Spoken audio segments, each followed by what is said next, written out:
My name doesn't really matter.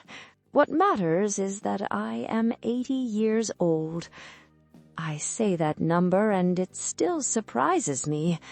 Not because it's large, but because it feels like it arrived all at once. I still remember myself when I was young. I still remember believing I had time, believing everything important could wait. Now I sit alone in this house, and I know the thing that cost me the most in my life was thinking time was guaranteed. My days look the same now. I wake up early without an alarm. I sit in the same chair. I wait for the sunlight to come through the window and slowly move across the wall. There's no urgency anymore. No one needs anything from me. That feeling is something I never knew when I was younger. And the hardest part is this. The quiet isn't peaceful. It's empty. There was a time when the phone rang, when the house was full of movement, requests, voices, responsibilities. Now, if the phone rings, I'm surprised. I'm not saying this so anyone feels sorry for me. I'm not complaining. I'm saying it because some things, if they're never spoken, stay heavy on the heart until the very end. I was raised with one belief. A good woman carries the weight. She carries the house, she carries the children, she carries her husband, and in the end, she carries herself last, if at all. My mother was like that, a tired woman who never complained. If she was exhausted, she kept going. If she was hurt, she stayed quiet. I learned from her that love wasn't words. Love was duty. I grew up believing that if I did my part, then I had done enough. I married relatively young. My husband wasn't a bad man. He wasn't perfect either. He was ordinary, hardworking, responsible, not very good with words. At the beginning, we were close. We talked. We laughed at small things. We dreamed.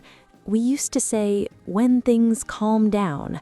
That phrase was always there. When work slows down, when the children grow up, when life becomes easier. But life doesn't calm down on its own. I had children, and the first time I held my son, I felt a fear I had never known before. Not fear of failure, fear of loss. That fear made me push myself harder, carry more, let many things pass without speaking. I was always busy, and when I wasn't busy, I was tired, and when I wasn't tired, I was quiet. I believed silence was wisdom, that endurance was a virtue. No one told me that long silence creates distance. Years passed. I did what needed to be done, without ever asking myself, who am I doing this for, and what am I giving up in return? My husband came home late. I had already finished my day. We talked briefly. We slept. No fights, no dramatic problems, just coldness. And coldness is more dangerous than arguments. Arguments are loud. Coldness is silent. My children grew up inside that silence. I was present, but I wasn't always truly there. I fed them, dressed them, helped them study, but I didn't sit long enough to listen, to share, to choose them over exhaustion. I didn't notice the distance until it was already there. One day, I saw my son sharing something important, not with me. That was when I understood a space had formed without me realizing it. I told myself, they've grown up. This is normal. That sentence was comforting. It eased the guilt. But the truth is, not everything that happens is natural. Some things happen because we stayed silent too long. And I stayed silent for many years. The illness didn't enter our lives suddenly. It came quietly, like all the things that change us without announcing themselves. At first, it was just fatigue, tiredness, forgetting appointments, a pain that returned again and again, and we said, "It's nothing, it will pass." I was afraid of the word illness, so I avoided it. I convinced myself everything was under control. My husband didn't complain. He was the kind of man who carried pain silently, and I was the kind of woman who mistook silence for strength. So we kept going. We passed the days, doctor visits, test results, and then back home to the same quiet. The house became quieter than before. Not peaceful quiet, heavy quiet.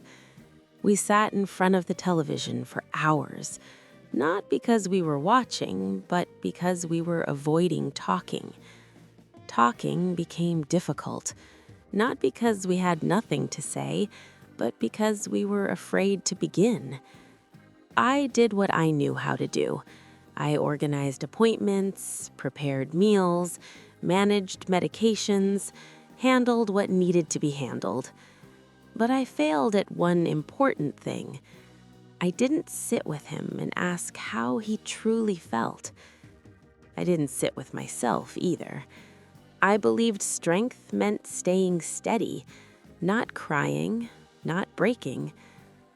Now I know sometimes strength is admitting fear. The illness stayed, and over time it began stealing small things. His laughter, his voice, his desire to talk. And one day, I looked at him and realized he was there, but not really. He was present, but distant, and I was beside him, but not close. One night, he said quietly, "I feel like time is running." I laughed. I said, "We still have plenty of time." The words came easily, the same words I had always used, but this time they were a lie. The days after that grew heavier. Hospitals, tests, waiting room chairs. I sat next to him, held his hand, but my mind was always on what came next. I didn't want to think about the end, about loss. I believed that if I didn't think about it, it wouldn't happen. Once, on the way home from the hospital, he suddenly said, "We didn't really live together enough." The sentence stopped me, but I didn't respond. I said, "What do you mean? We spent our whole lives together." He looked at me and stayed silent. That silence was heavy, but I let it pass. Now I know that was the moment I should have spoken. I should have said, "You're right. I failed you. I was beside you, but not always with you." But I didn't. I was afraid to open a door I didn't know how to close. Not long after that, he entered the hospital and never came back home. The last time I saw him, he was lying there, his face calm, but exhaustion clear. I held his hand and said many things, late words, words that should have been spoken earlier. I don't know if he heard me, but I needed to say them. After he died, the house changed, not because he was gone, but because I finally saw everything I hadn't done. The chair he used to sit in, the cup he held, the silence that became permanent. Grief didn't arrive all at once. It came in stages. At first, I stayed busy, receiving condolences, organizing, doing what had to be done. And then, when everyone left, I was alone. And only then did the real pain begin. Not the pain of loss, the pain of missed chances.